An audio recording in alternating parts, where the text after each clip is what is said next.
Welcome back to Once Upon a Shelf. I'm Caroline and I'm here with Matt, my resident fantasy expert.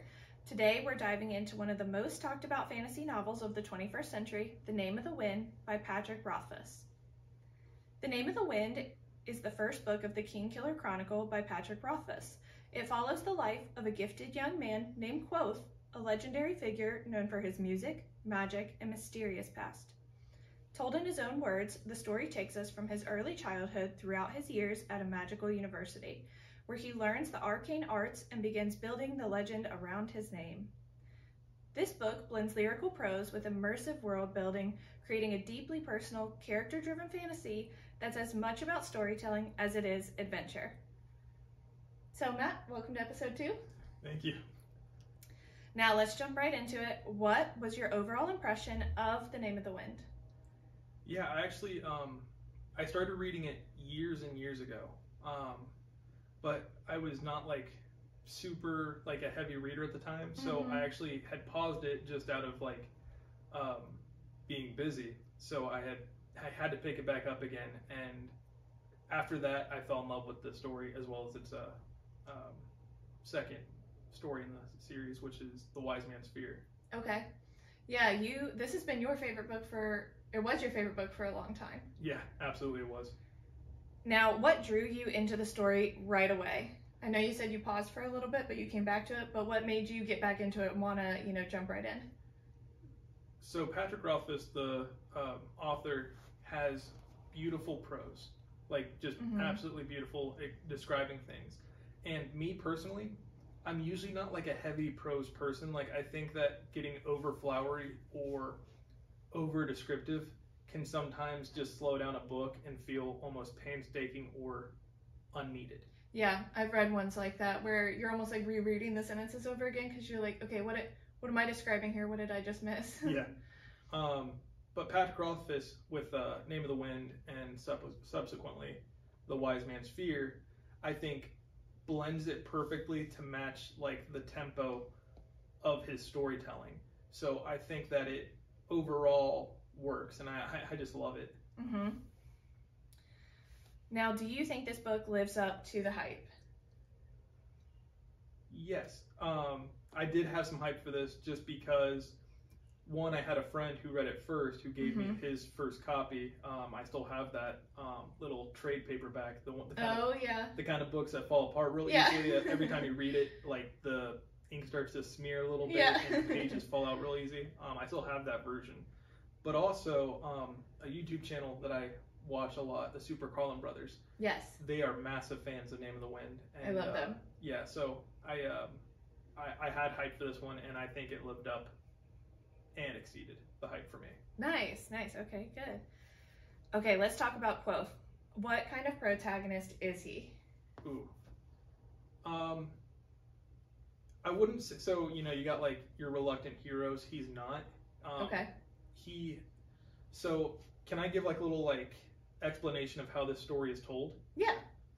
So this story has, in addition, a framing story. So we meet a innkeeper named Kvothe, right? Okay. And it's Kvothe. But he's a depressed man, kind of just waiting for death kind of thing. And a man who writes stories named the Chronicler, a kind of famous guy for writing stories, happens upon the Waystone Inn and wants to write the story of Kvothe. How he found Kvothe, I don't really know. But Kvothe agrees to do it, but he'll do it in 3 days. So each day is its own book. Oh, wow. So Name of the Wind is day 1 of Kvothe's story. Wow. So he's already a legendary figure that in the end people tell stories of Kvothe all the time, and he just listens to them. He's well known in his world. Well known, except nobody knows Kvothe is Kvothe. That it's him. And what you kind of get from him is that the legends are things that he actually perpetuated.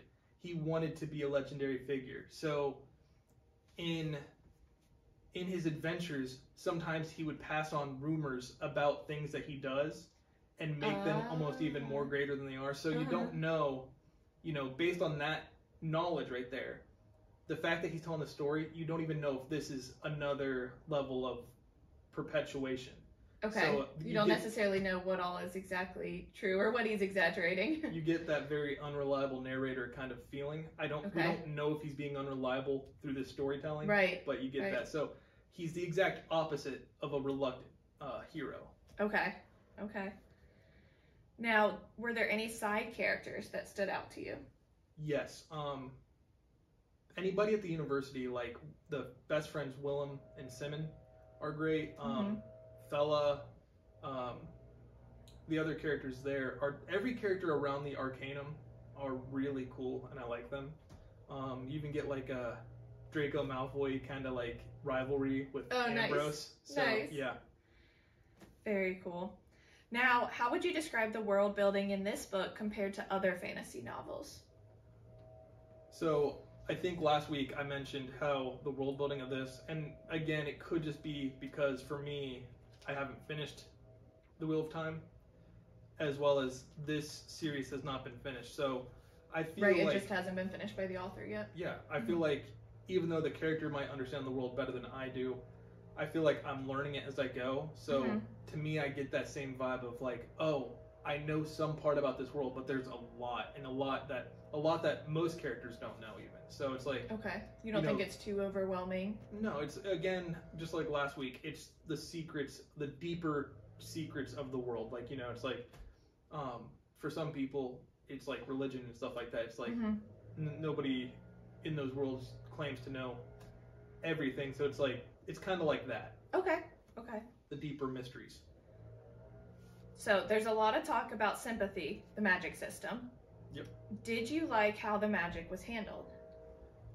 It's actually really cool because sympathy, there's a couple different kinds of magic systems in here. Okay. There is sympathy, which is more of like a science-based magic, and they even say that like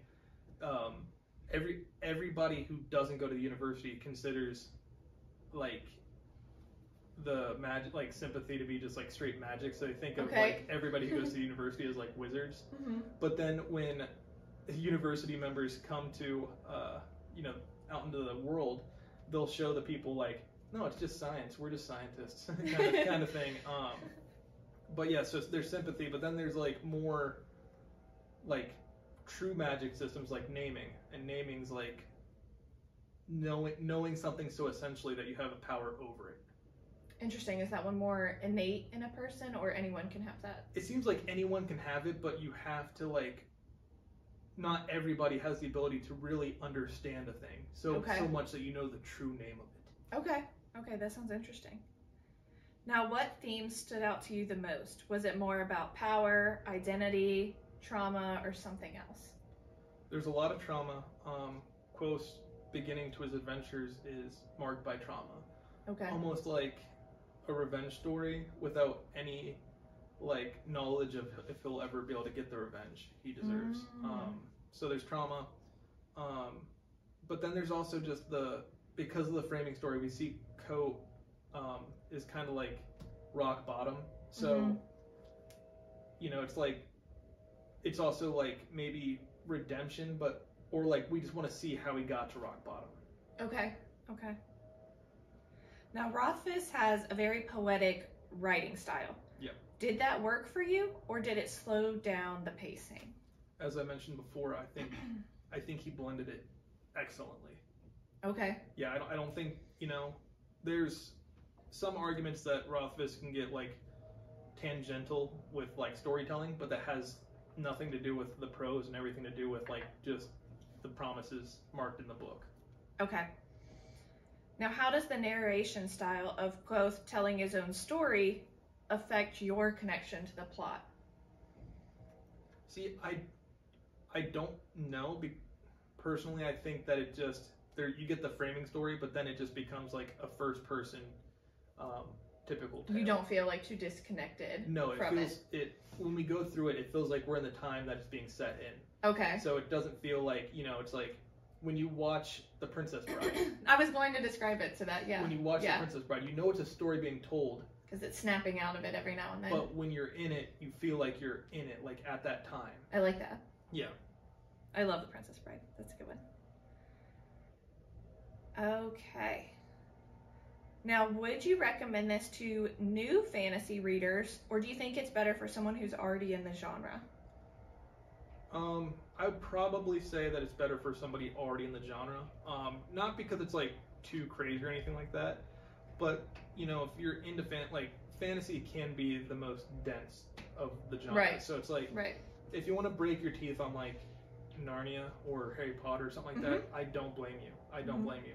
Now, if you just really like reading and you don't have any care about the length of the books, and in reality, the first one's not extremely long or anything like that. So if you just like a good book, I think this is great for beginner readers anywhere. I think the story and the characters and the intrigue is just enough to really sink you in. Okay. Now, on a scale of 1 to 10, what would you rate Name of the Wind? Do we want to do 1 to 5 to keep it in line with Wheel of Time? What do you prefer? Either way. Let's do 1 to 5. Okay. Just 1 to 5, you can do a point system. Right. What would you do for Name of the Wind? So for Name of the Wind, I would give it a 4 out of 5. And for the series as a whole, right now, because we only have 2 books, it's an unfinished trilogy. Right. I would give it a 3.5. Now, that's not to say I don't dislike Wise Man's Fear.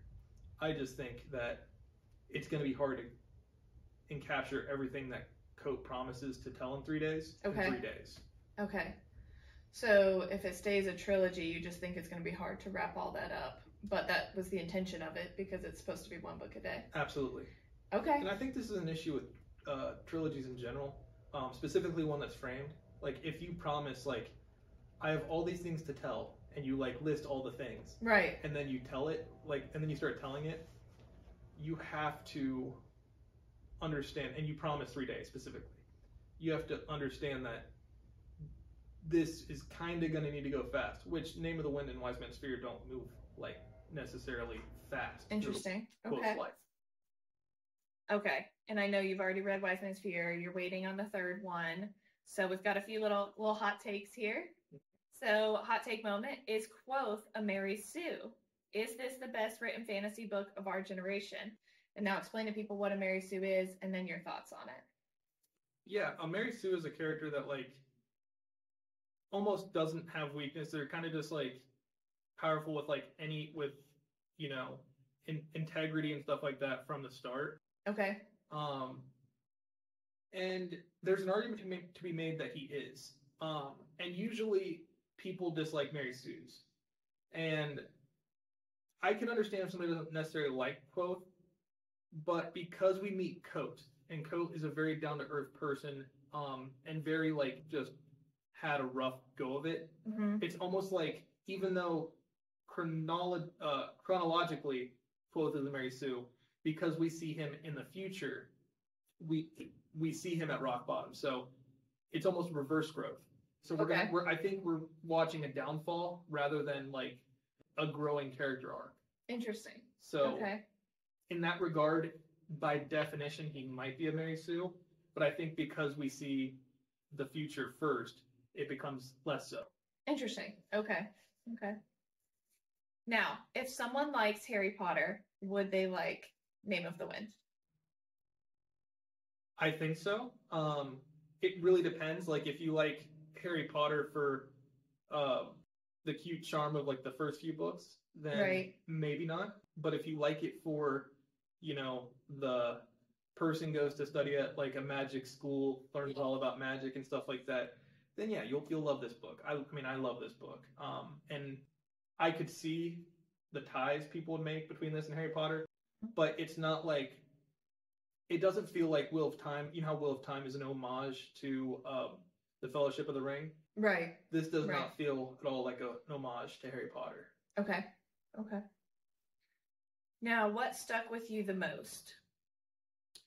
Probably the characters, or just the musical imagery. I know it's ironic. It's like saying, like, you know, I can hear colors or something like that. But just the way they describe, like, playing of an instrument, or the feeling that somebody would get when they're singing in front of an audience, but only thinking about the words or the melody. Okay. The imagery of music, I think, is beautiful in this book. Okay.